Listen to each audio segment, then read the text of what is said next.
ഇത് കേരളത്തിൽ നിന്ന് ജാർഖണ്ഡിലുള്ള ധൻബാദിലേക്ക് പോകുന്ന ആലപ്പി ധൻബാദ് ട്രെയിനാണ്. ഇത് ആലപ്പുഴയിൽ നിന്ന് ജാർഖണ്ഡിലുള്ള ധൻബാദിലേക്കുള്ള ട്രെയിനാണിത്. ആ റൂട്ടിൽ ട്രെയിൻ വളരെ കുറവാണ്. ഇതാണ് ആകെയുള്ള ഒരാശ്രയ ആളുകൾക്ക്. ഈ ട്രെയിനിൻ്റെ ഇത് റിസർവേഷൻ കമ്പാർട്ട്മെൻറ്റാണ്. ഇതിനകത്തുള്ള സ്ഥിതിയാണ് ഈ കാണുന്നത്. ഇത് 2023 ഡിസംബറിൽ യാത്ര ചെയ്തതാണ്. അപ്പം ഞാനൊന്ന് ടോയ്ലറ്റിൽ പോകാൻ ശ്രമിക്കുന്നതിനിടയിൽ ക്യാപ്ചർ ചെയ്താണ്. നമുക്ക് അത്ര ഫുള്ള് കൺജസ്റ്റഡായിട്ട് തിങ്ങി ഞെരുങ്ങി ആളുകൾ ഇരിക്കുന്നതുകൊണ്ട് വീഡിയോ പിടിക്കുന്ന പോലെ ബുദ്ധിമുട്ടാണ്. കാരണം നമ്മുടെ വീഡിയോ ക്യാമറ ആരുടെ ഇങ്ങനെ ഇപ്പോൾ പുറത്തോ ഷർട്ടിലോ ഡ്രസ്സിലൊക്കെ ചെന്ന് കൊള്ളുന്ന രീതിയിലാണ്.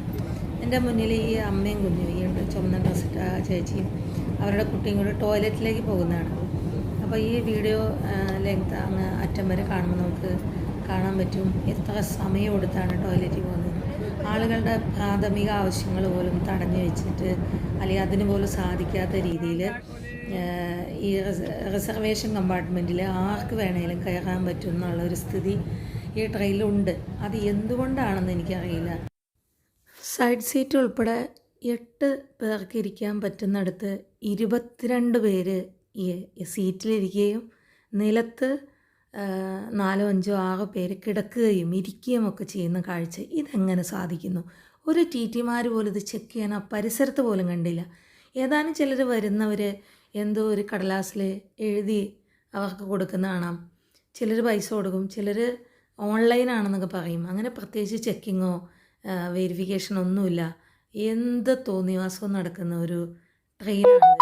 ഇതെന്തുകൊണ്ട് സംഭവിക്കുന്നു എന്നുള്ളത് വലിയൊരു ചോദ്യചിഹ്നമായിട്ട് അവശേഷിക്കുന്നു. ടിമാർ ടിക്കറ്റ് കൺഫേംഡ് ആയവരെ വീണ്ടും വീണ്ടും വന്ന് നോക്കിയിട്ട് പോകുന്നതാണ് കണ്ടത്. നോക്കൂ, ഈ ചേച്ചി ഇപ്പോഴും ടോയ്ലറ്റിൻ്റെ അടുത്തെത്തില്ല.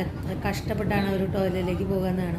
സാധാരണ നമ്മൾ ട്രെയിനിൽ വീഡിയോ പിടിക്കാൻ നോക്കി കഴിഞ്ഞാൽ നമുക്ക് വളരെ ഈസി ആയിട്ട് അതിൻ്റെ ഉള്ളിലെ സീൻ എന്താ കാണിക്കാൻ പറ്റും. പക്ഷേ ഇതിപ്പോൾ നമ്മൾക്ക് ക്യാമറ അങ്ങോട്ടും ഇങ്ങോട്ടും തിരിക്കാൻ പോലും പറ്റാത്തവണ്ണം നമ്മുടെ ശരീരം ആ ടോയ്ലറ്റിൻ്റെ അവിടം വരെ എത്തിക്കുക എന്നുള്ളത് അതിസാഹസികമായൊരു കാര്യമാണ്.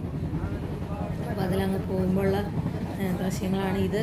റാഞ്ചിയിലേക്ക് പോകുമ്പോഴുള്ളതാണ്. തിരിച്ചു വരുന്ന വഴിക്ക് ഇതിനും ഭീകരമായിരുന്നു. പക്ഷെ അതൊന്നും ഷൂട്ട് ചെയ്യാൻ പറ്റിയില്ല. കാരണം ക്യാമറ എടുത്ത് ഉയർത്താൻ പോലും പറ്റാത്തതാണ്. നമ്മൾ അങ്ങോട്ട് ഒന്ന് അനങ്ങി കഴിഞ്ഞാൽ അപ്പോഴേക്കും ആ ഗ്യാപ്പിൽ ആരെങ്കിലും കയറി ഇരിക്കും.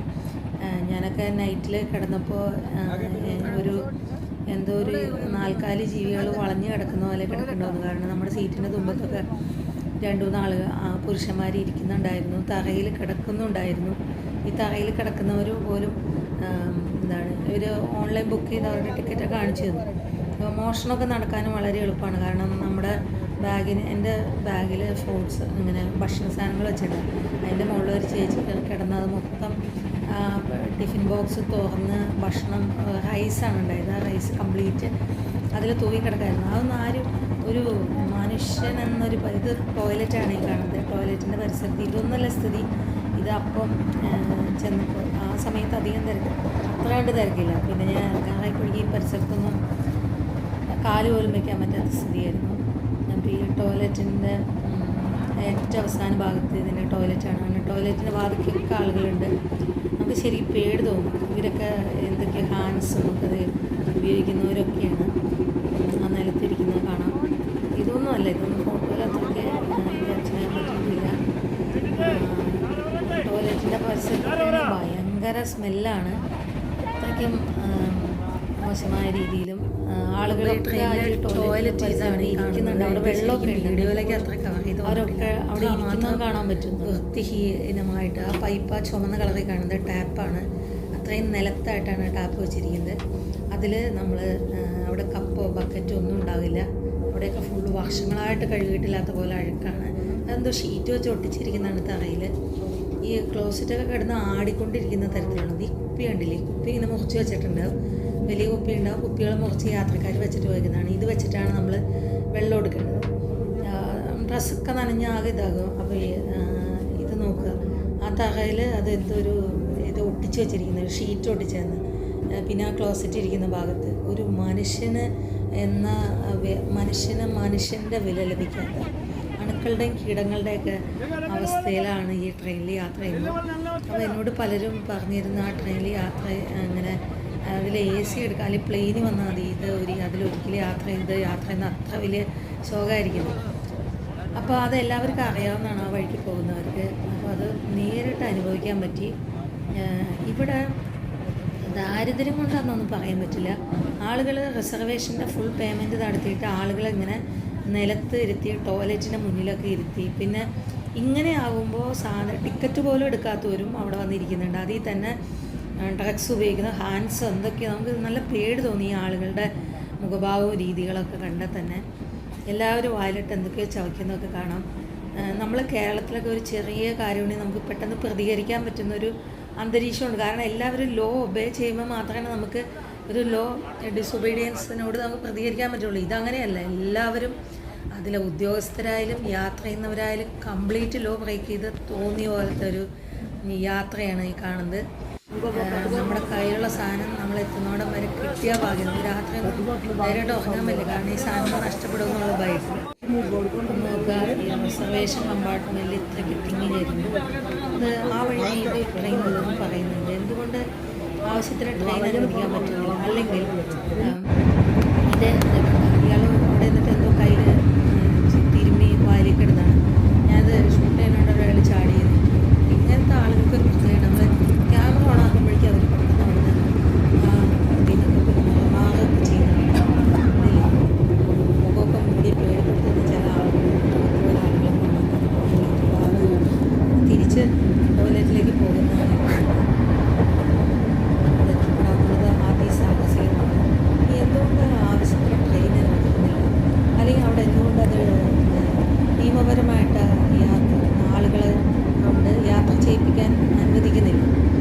ടിക്കറ്റ് എടുക്കാത്തവരെ നമ്മൾ ഇതേ ഉദ്യോഗസ്ഥർ കേരളത്തിൽ നിൽക്കുമ്പോഴേക്കും അവർ കൃത്യമായിട്ട് ടിക്കറ്റ് ഇല്ലാത്തവർ. കാരണം ഇതേ ട്രെയിനിൽ ഞാൻ ആലുവയിൽ നിന്ന് കയറിയത് ചാലക്കുടി എത്തിയപ്പോഴേക്കും ഉദ്യോഗസ്ഥർ വന്നിട്ട് അങ്ങോട്ട് മാറ്റുന്നു, ഇങ്ങോട്ടും അതിന് യാത്രക്കാരൻ. പിന്നീട് അങ്ങോട്ട് വടക്കേന്ത്യയിലേക്ക് കണ്ടു കഴിഞ്ഞാൽ പിന്നെ ഒരു നിയമം, പിന്നെ യാത്രക്കാരാണ് നിയമം. അപ്പോൾ ഇങ്ങനത്തെ നിയമം അനുസരിക്കാത്ത മനുഷ്യരായതുകൊണ്ടാണ് വാൾപേപ്പറാണ് നിലത്ത് ഒട്ടിച്ചിരിക്കുന്നത്.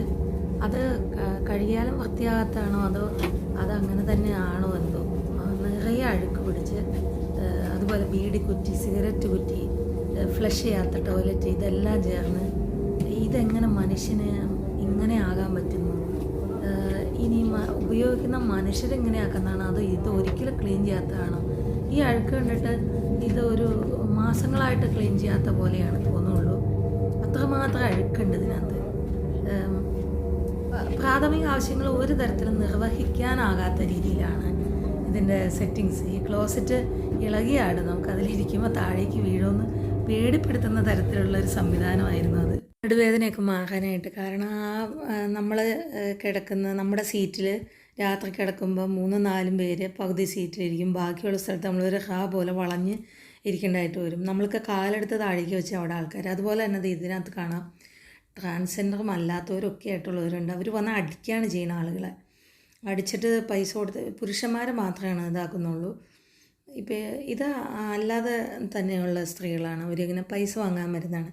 എൻ്റെ അടുത്തിരുന്ന യാത്രക്കാരൻ ധൻബാദിലേക്കുള്ള ആളായിരുന്നു. അയാൾ എത്രയോ 500-ൻ്റെ നോട്ടുകൾ അയാൾ വീണ്ടും മാറ്റിയെടുക്കണമെന്ന് പറയും. കാരണം ഇതുപോലുള്ള ആളുകൾ വന്നിട്ട് ഇങ്ങനെ പൈസ വാങ്ങിക്കൊണ്ട് പോവുകയാണ് ചെയ്യുക. അങ്ങനെ എന്ത് തോന്നിയാസവും നടക്കുന്ന ഒരു ട്രെയിൻ യാത്രയാണിത്. കഴിഞ്ഞ ഡിസംബറിൽ ഇത്തരം വാർത്തകളൊക്കെ ഒത്തിരി വന്നു. അതുകൊണ്ട് പിന്നെ ഞാൻ ഈ വീഡിയോ ഇട്ടില്ല. കണ്ടില്ലേ, ഇതുപോലെ അവർ പുറത്തിറങ്ങി നടക്കുന്നുണ്ട്. ഇങ്ങനത്തെ സ്ത്രീകൾ ഇവരിങ്ങനെ ഓരോ സ്റ്റേഷനിൽ നിൽക്കും. ഇവർ ട്രെയിനിൻ്റെ അകത്ത് കയറും. എന്നിട്ട് അവർ അങ്ങനെ എക്സ്പോസ് ചെയ്ത് അവർ പൈസ വാങ്ങും. എന്തുകൊണ്ട് ഒരു ആലപ്പി ധൻബാദ് യാത്ര ഇങ്ങനെയാകുന്നു? എന്തുകൊണ്ട് ഇതിനകത്ത് നിയമങ്ങൾ കൃത്യമായിട്ട് പാലിക്കപ്പെടുന്നില്ല? ആളുകൾക്ക് കംഫർട്ടബിളായിട്ട് യാത്ര ചെയ്യാൻ എന്തുകൊണ്ട് അവസരം ഒരുക്കുന്നില്ല? എന്തായാലും ശരി, ഇത് അധികാരികൾ കണ്ടിട്ടും കണ്ടില്ലെന്ന് നടിക്കുന്നതാണോ അതോ അധികാരികളുടെ ശ്രദ്ധയപ്പെടാത്തതാണോ? എന്താണെങ്കിലും ശരി, വലിയൊരു തുക മുടക്കി ട്രെയിൻ ടിക്കറ്റ് ബുക്ക് ചെയ്ത് പോകുന്ന ആളുകളെ ഒരുമിച്ച് കോളനി ഭരണകാലത്തുണ്ടായ വാഗൺ ട്രാജഡിയാണ് എൻ്റെ മനസ്സിൽ ആ സമയത്ത് ഓർമ്മ വന്നത്. എന്തുകൊണ്ട് ഈ 2024 ഇതൊക്കെ സംഭവിക്കുന്നു എന്നുള്ളത് തീർച്ചയായിട്ടും ചിന്തിക്കേണ്ടതാണ്. എന്തുകൊണ്ട് ആവശ്യത്തിന് ട്രെയിനില്ല? അനുവദിക്കുന്ന ട്രെയിനുകളിൽ എന്തുകൊണ്ട് ആൾക്ക് സീറ്റ് ലഭിക്കുന്നില്ല? കൃത്യമായ രീതിയിൽ എന്തുകൊണ്ട് ചെക്ക് ചെയ്യപ്പെടുന്നില്ല? ഏതെങ്കിലും രീതിയിലുള്ള മാധ്യമങ്ങളിലൂടെ നൽകുന്ന ഹൈപ്പുകളിലൂടെയോ അല്ലെങ്കിൽ ചില അതിവേഗ ട്രെയിനുകളുടെ ലോഞ്ചിങ്ങിലൂടെയോ ഒന്നും പരിഹരിക്കാൻ പറ്റുന്ന കാര്യമല്ലത്. കണ്ണടയ്ക്കുന്ന ലോകമേ ഒന്ന് കണ്ണു തുറക്കൂ. ഈ മനുഷ്യരുടെ യാത്രാ ദുരിതങ്ങൾക്ക് നേരെ ഒന്ന് കണ്ണു തുറക്കൂ, ചെവി തുറക്കൂ.